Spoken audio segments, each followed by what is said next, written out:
सुनते सुनते ही बहुत बार रूपांतरण घटा है लोगों के अंदर, लेकिन हम सुनते ही कहाँ पूरी बात है। अगर इतनी ही बात जो अभी हमने कही, जो सुनने में लोगों को बहुत कैजुअल लगती है कि भाई जब होगा तब होगा, नहीं होगा नहीं होगा, ड्रॉप इट, तुरंत हो जाएगा।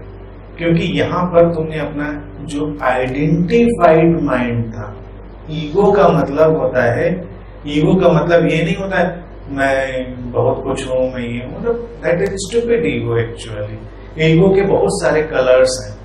ईगो का सिंपल मतलब होता है आइडेंटिफाइड माइंड, जो किसी भी आइडिया से, किसी भी कंसेप्ट से आइडेंटिफाइड है। सोसाइटी ने वो आइडिया दिया है, तुम्हारे परिवार ने वो कंसेप्ट दिया है, whatever it is, but it is identified. और हर आइडेंटिफिकेशन एक लिमिट पैदा करता है, वो सीमा पैदा करता है। कभी कभी क्या होता है, कोई साधक सुन रहा है और सुनते सुनते अचानक वो अपने इस आइडेंटिफाइड माइंड से अलग हो जाता है और वो सुनता है केवल, और सुनने का इंस्ट्रूमेंट बेशक बॉडी माइंड ही होगा, माइंड ही सुनेगा, रिसीव करेगा, क्योंकि थॉट रिसीव करने का कोई और इंस्ट्रूमेंट नहीं है, माइंड ही रिसीव करेगा। लेकिन वो प्योर माइंड है, तो प्योर माइंड एग्जिस्टेंशियल है।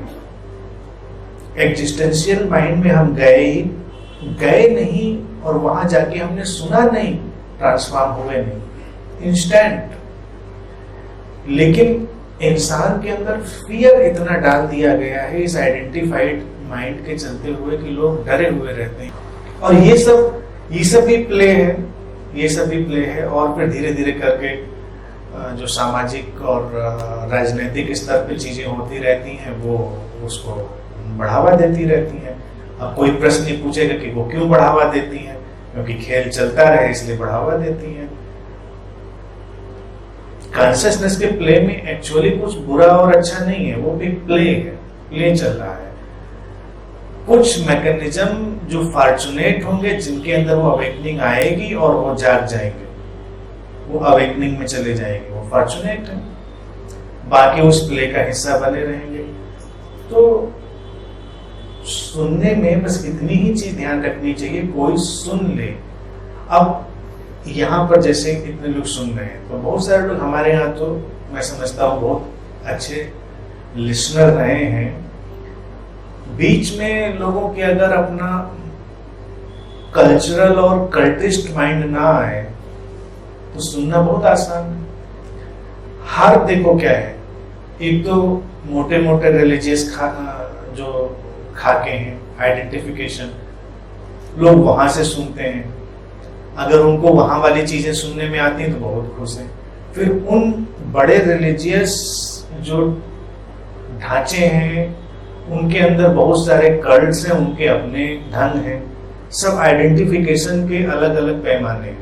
तो एक खास कल्ट में बिलीव करने वाला, मानने वाला अगर अपने ढंग की बात सुनता है तो सिर हिलाता रहता है, बिल्कुल ठीक, उसको तो पता ही नहीं क्या सही और क्या गलत है, लेकिन उसको अच्छा लगता है।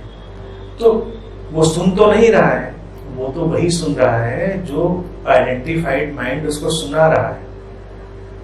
अगर इन सबको हटाकर और देखा जाए तो ये बहुत आसान है, लेकिन क्या ये सचमुच में बहुत आसान है?